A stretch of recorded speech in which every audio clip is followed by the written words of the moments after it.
ఓం మహాగణాధిపతయే నమః. ఓం గురుభ్యో నమః. ఓం శ్రీమాత్రే నమః. పరమేశ్వర స్వరూపమైనటువంటి జ్యోతిష, వాస్తు మరియు ఇతర అనేకమైనటువంటి శాస్త్రములను మనకు అందించినటువంటి మహర్షులకి నమస్కారం. హయగ్రీవ హయగ్రీవ హయగ్రీవేతి యో వదేత్ తస్య నిస్సరతే వాణీ జహ్నుకన్యా ప్రవాహవత్. అరుణాం కరుణాతరంగితాక్షీం ధృతపాశాంకుశపుష్పబాణచాపాం అనిమాదిభిరావృతాం మయూకైః అహమిత్యేవ విభావయే భవానీం. శ్రీమాత్రే నమః. ప్రేక్షకులకి ఆ లలితాంబిక అమ్మవారి యొక్క అనుగ్రహం పరిపూర్ణంగా కలగాలని మనస్ఫూర్తిగా కోరుకుంటూ మనం గత వీడియోలో శుక్రగ్రహం గురించి, గురుగ్రహం గురించి తెలుసుకున్నాము. ఏ లగ్నానికి ఎటువంటి ఫలితాలు ఇస్తాయి, అది జాతకం లేని వాళ్ళకి ఎటువంటి ప్రభావం చూపిస్తుంది అనేటువంటిది. ఈరోజు మనము కుజగ్రహము, చాలామంది చూడండి కుజదోషం ఉంది, నా కుజుడు బాలేడు అందుకే వివాహం అవ్వట్లేదని రకరకాల ఉంటాయి. అసలు కుజుడు యొక్క ప్రభావం కేవలం వివాహం మీదే ఉంటుందా? కుజుడు బాగుంటే ఎటువంటి ఫలితాలు ఉంటాయి? కుజగ్రహం గనక స్పాయిల్ అయినట్లయితే ఎక్కడా భయపడకుండా మనం ఎటువంటి పరిహార మార్గాలు చేసుకోవడం ద్వారా ఖచ్చితంగా బయటపడతాము. దానం కానివ్వండి, భగవత్ స్మరణ కానివ్వండి, ఏం చేసుకోవాలి, బాగుంటే ఎటువంటి మంచి ఫలితాలు వస్తాయనేటువంటి విషయాలు మనం ఒక్కొక్క లగ్నరీత్యా, కన్యాలగ్నము, కన్యారాశి, మీ యొక్క లగ్నానికి కుజుడు 3-8 అధిపతి. 3 అంటే సిబ్లింగ్స్, 8 అంటే ఆకస్మిక సంఘటనలు. అంటే మీకు ఏదైనా సరే వీటి మూలంగానే ఇబ్బందులు వస్తూ ఉంటాయి, గుర్తుపెట్టుకోండి. అంటే లగ్నంలో ఉన్నాడు అనుకోండి, ఉదాహరణకు లగ్నాన్ని చూస్తున్నా లగ్నాధిపతితో కలిసి ఉన్న, ఎక్కువగా మీరు అర్థం చేసుకోవాల్సింది ఏంటంటే సిబ్లింగ్స్ మూలంగానే ఏదో ఎఫెక్ట్ రానుంది అని మీరు అర్థం చేసుకోవాలి. లగ్నాన్ని పాడు చేస్తుంది అంటే, ఎందుకంటే ఈ లగ్నానికి పాప అయ్యాడు కదా. అలా సర్వసాధారణంగానే కన్యా లగ్నానికి లగ్నంలో కుజుడు ఉంటే కూడా సిబ్లింగ్స్తోని, లేదా సడన్గా యాక్సిడెంట్స్ అవడం వల్ల, లేదంటే బ్యాక్ పెయిన్స్ రావడం ఇట్లాంటివి వస్తూ ఉంటుంది. అలాంటప్పుడు ఒకటే, కుజగ్రహానికి దీపారాధన చేయడము, సుబ్రహ్మణ్యేశ్వర స్వామి ఆరాధన చేయడం చేస్తూ ఉండండి. 2లో ఉన్నాడు, సిబ్లింగ్స్ వల్ల ధన నష్టాలు జరుగుతుంటాయి. 2లో ఉన్న, 2వ అధిపతితో ఉన్న. 3లో ఉన్నాడు అనుకోండి, పౌరుష పరాక్రమాలు, ధైర్యంగా ఏదైనా పని చేయడం అనేటువంటిది జరుగుతూ ఉంటుంది. కానీ అదే కుజుడు కనుక 4లో ఉన్నట్లయితే మీరు ఒకటే గుర్తుపెట్టుకోండి, మీరు కష్టపడి స్థలాన్ని కానీ గృహాన్ని కానీ కట్టుకుంటారు. కాకపోతే ఆ కుజుడు పాడైతే మాత్రం కొని మళ్ళీ అమ్మడం జరుగుతూ ఉంటుంది. అలా పాడవకుండా ఉంటే మాత్రం కష్టపడి కొనుక్కుంటారు, అందులో ఎటువంటి సందేహం లేదు. ఇక 5లో ఉన్నాడు ఉదాహరణ కుజుడు. ఇక్కడ మాత్రం కాస్త సంతాన సంబంధించిన విషయంలో మిస్క్యారేజ్ అవ్వడం చాలామంది చూస్తుంటాను, చూసారా? మిస్క్యారేజ్ అవుతుందండి, నిలబట్టం లేదంటారు. బికాజ్ ఆఫ్ కుజుడు తృతీయాధిపతి పంచమంలో ఉన్నాడని. కానీ అదే పంచమాధిపతి బలంగా ఉన్నాడు అనుకోండి, శుభగ్రహాలతో చిన్నపాటిది ఏదైనా మళ్ళీ సంతానం కలుగుతారు. ఆ పంచమాధిపతి కూడా పాడయ్యాడా, మనం ఏం చేయలేం. 6లో ఉన్నాడు ఉదాహరణకి, చిన్న చిన్న విషయాలకి గొడవలు అవుతూ ఉంటాయి వీళ్ళకి, చిన్న చిన్న మిస్కమ్యూనికేషన్స్ వల్ల గొడవలు అవుతుంటాయి. 7లో ఉన్నాడు అనుకోండి ఉదాహరణకి. ఇక్కడ 7వ స్థానంలో ఉన్నప్పుడు ఏంటంటే సర్వసాధారణంగా కాస్త ఎక్కువ ప్రయత్నం చేయాలి వివాహం విషయంలో, బికాజ్ ఆఫ్ కుజుడు సప్తమం కాబట్టి, అంటే ఈ లగ్నానికి పాపి కాబట్టి. అలాంటప్పుడు చాలామంది అడిగేది ఏమిటంటే, ఏమండి మేము కుజదోషం ఉన్న వాళ్ళని చేసుకోవాలని. కుజదోషం ఉన్న వాళ్ళని చేసుకోవాలి ఎంత కరెక్టో, అవతల వాళ్ళ పర్సనల్ చార్ట్ కూడా ఎలా ఉంది అనేటువంటి దాన్ని కూడా మనం చూసుకోవాలి. అష్టమంలో ఉన్నాడు, కాస్త వాహనం మీద వెళ్ళేటప్పుడు అగ్ని ప్రమాదాలు ఉంటాయి. అష్టమంలో ఉన్నప్పుడు అంటే అగ్ని సంబంధించిన విషయాల్లో కొంత జాగ్రత్తగా ఉండాలి. భాగ్యంలో ఉన్నాడు ఉదాహరణకి, భాగ్యంలో ఉన్నప్పుడు ఏంటంటే కాస్త కెరీర్ విషయంలో సడన్గా మార్పులు, దశమంలోనే భాగ్యంలో ఉన్నప్పుడు సడన్గా మార్పులు జరుగుతూ ఉంటాయి. లాభంలో ఉన్నప్పుడు మాత్రం తొందరపడి, ఎట్టి పరిస్థితుల్లో తొందరపడి మీరు వ్యాపారాలు చేయకూడదు లాభంలో ఉన్నప్పుడు, ఎందుకంటే అష్టమాధిపతి లాభం నీచ పొందుతాడు అక్కడ. 12లో ఉన్నప్పుడు మాత్రం కాస్త పూర్వీకుల ఆస్తులకు సంబంధించిన విషయంలో చిన్న చిన్న వివాదాలు వచ్చినప్పటికీ కూడా మీకు తాతగారు ఆస్తి అనేటువంటిది కూడా రావడం జరుగుతుంది, బికాజ్ ఆఫ్ రవి యొక్క సైన్లో ఉన్నాడు కాబట్టి. అయితే ఇక్కడ మీకు ఏదైనా ఒక ఇబ్బంది ఎక్కువగా జరుగుతుంది కుజుడు వల్ల, ఇప్పుడు నేను చెప్పినటువంటి ప్లేసెస్లో ఉండడం వల్ల అన్నప్పుడు గోవు క్యారెట్స్, బెల్లము తినిపించండి, సుబ్రహ్మణ్యేశ్వర స్వామి ఆరాధన చేయండి. సహజంగా మీరు చేయవలసినటువంటిది మీ లగ్నానికి వెంకటేశ్వర స్వామి ఆరాధన చేయాలని విధాలు బాగుంటుంది. ఈ కుజగ్రహ సంబంధించిన విషయంలో అనేక మందికి చాలా అపోహలు ఉన్నాయి. ఏమిటంటే లగ్నానికి శుభులు పాపులు అనేటువంటి కాన్సెప్ట్ తెలియక లగ్నం నుంచి ఎక్కడున్నా కుజుడు పాపనే అనుకుంటున్నారు. కాదు, ఒకటి గుర్తుపెట్టుకోండి, మనకి పరాశర మహర్షి చెప్పినటువంటి శ్లోకాల్లో సర్వే త్రికోణ నేతారో గ్రహా శుభఫలప్రదాహ అని చెప్పడం జరిగింది. అంటే త్రికోణాధిపతులు కనుక అయినట్లయితే వాళ్ళు శుభ ఫలితాలు ఇస్తారు. అంటే ఏ లగ్నానికి శుభులు అసలు కుజుడు తీసుకుంటే మేషము, కర్కాటకము, సింహము, వృశ్చికము, ధనస్సు, మీన లగ్నానికి శుభుడవుతాడు. ఎందుకు? మేష లగ్నానికి లగ్నాధిపతి, కర్కాటకానికేమో పంచమాధిపతి, సింహానికి భాగ్యాధిపతి, వృశ్చికానికి కూడా లగ్నాధిపతి అవుతాడు, ధనస్సుకేమో పంచమాధిపతి, మీనానికి భాగ్యాధిపతి. త్రికోణాధిపత్యాలు వచ్చాయి కదా. మరి మిగతా ఏ లగ్నాలకి పాపులు అవుతారు అంటే వృషభం సప్తమాధిపతి మారకుడు అవుతాడు, మిథునం షష్టమాధిపతి అవుతాడు, కన్య తృతీయ అష్టమాధిపతి అవుతాడు, అదేవిధంగా తుల ద్వితీయ సప్తమాధిపతి అవుతాడు, మకరం చతుర్థ లాభాధిపతి. మరి లాభం వచ్చింది కదండి అంటే అలా కాదు, కోణాధిపత్యమే రావాలి. అదేవిధంగా కుంభం తృతీయ దశమాధిపతి. అయితే ఇక్కడ మీరు అర్థం చేసుకోవాల్సింది ఏంటంటే లగ్నానికి శుభుడైనా పాపైనా ఒక్క విషయం, ఆ గ్రహము ఉన్న ప్లానెట్ ఎక్కడైతే ఉందో అక్కడ బాగుందా బాగాలేదా.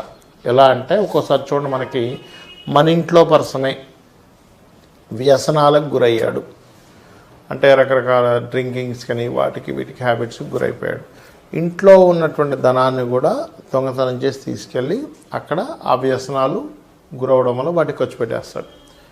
అంటే ఏమిటి, వీడి బుద్ధి పాడైంది. మన ఇంట్లో వాడే ఆ అబ్బాయి ఆ తల్లిదండ్రులు పుట్టాడు, చక్కగా ఇంట్లో పెంచారు, అంతా ఉంది. కానీ ఎందుకు మరి సొంత వాళ్ళే కదా అంటే ఆ పర్సన్ వ్యసనాలకు గురైనప్పుడు ఇంట్లో ఉన్నటువంటి ధనాన్ని తీసుకెళ్ళి ఎలా అయితే తాగుడుకు అలవాటు పడ్డాడో, ప్లానెట్ లగ్నానికి శుభుడైనప్పటికీ ఒక్కొక్కసారి ఆ ప్లానెట్ ఆ రకంగా పనిచేస్తుంది. దాన్ని PAC అంటారు, అంటే ప్లేస్మెంట్, ఆస్పెక్ట్ అండ్ కంజంక్షన్. మరి లగ్నాలకు శుభుల గురించి చెప్పుకున్నాం, పాపుల గురించి చెప్పుకున్నాం. మరి పాపులు కూడా అలా ఏమైనా రివర్స్ రిజల్ట్స్ ఇస్తారా అంటే ఉంటుంది. అంటే ఈ కొన్ని లగ్నాలు పాపులు అనుకున్నాం. ఏవేవి? వృషభము, మిథునము, కన్య, తుల, మకర, కుంభ లగ్నాలు. అయితే ఈ లగ్నాలకి కుజుడు పాపి, ఫైన్. కానీ ఒక్కొక్కసారి ఇది కనుక వెళ్ళి శుభ నక్షత్రాల్లోని శుభరాశుల్లో ఉన్నప్పుడు అది శుభ ఫలితాలు ఇచ్చేస్తుంది, పాపత్వం పోతుంది. ఎలా అయితే మనకు సంబంధం లేనటువంటి వ్యక్తులు కూడా బయట ఎవరో పరిచయమై వాళ్ళు మన పట్ల కేర్ చూపిస్తారు, ఒక్కోసారి మన పట్ల ప్రేమ చూపిస్తారు, ఎంతో నమ్మకంగా ఉంటారు. కొంతమంది, అందరూ అనట్లేదు నేను, కొంతమంది మోసం చేసే వాళ్ళు కూడా ఉంటారు. అలాగా బయట వాళ్ళైనా ఇంట్లో వాళ్ళైనా అది మనుషుల తత్వాలని బట్టి వాళ్ళు ఎలా మనతో ప్రవర్తిస్తారో లగ్నానికి శుభుడైనా పాపైనా ప్రవర్తన జరుగుతుంది. అయితే ఇక్కడ ఏంటంటే లగ్నానికి శుభుడై ఇంకా శుభగ్రహాలతో కలిస్తే ఇంకెక్కువ శుభం ఉంటుంది, పాపగ్రహాలతో కలిస్తే ఇంకా ఎక్కువ పాపం ఉంటుంది. ఎందుకు చెప్తున్నానంటే మాట, చాలామంది కుజ సంబంధించిన విషయంలో కుజదోషము అనేది చాలా బాగా పట్టుకుంటారు.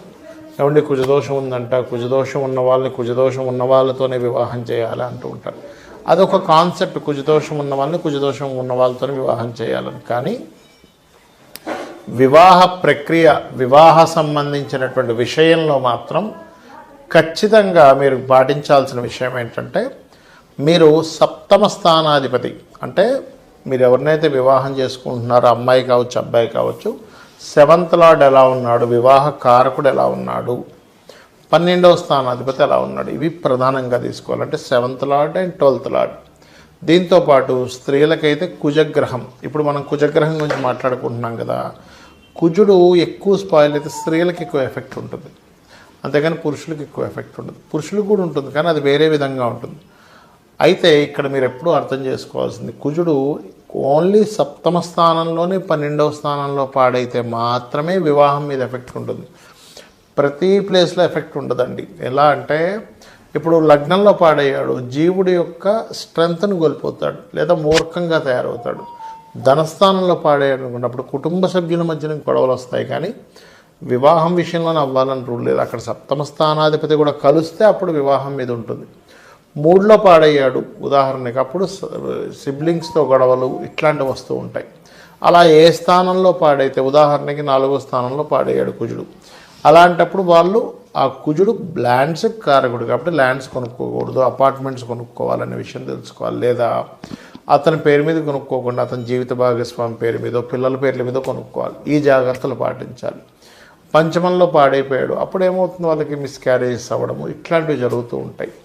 లేదా పుట్టిన పిల్లలు చాలా కోప స్వభావంగా ఉండడం. అలా ఏ ప్లానెట్ అంటే కుజుడు ఎక్కడికి వెళ్ళి పాడై ఉన్నాడు, ఆరైతేనేమో ఈ యొక్క శత్రుత్వాలు ఎక్కువగా పెరగడం, శత్రువుపై జయం అంటే శుభత్వం పొంది 6లో ఉన్నాడు అనుకోండి శత్రువుపై జయం ఉంటుంది.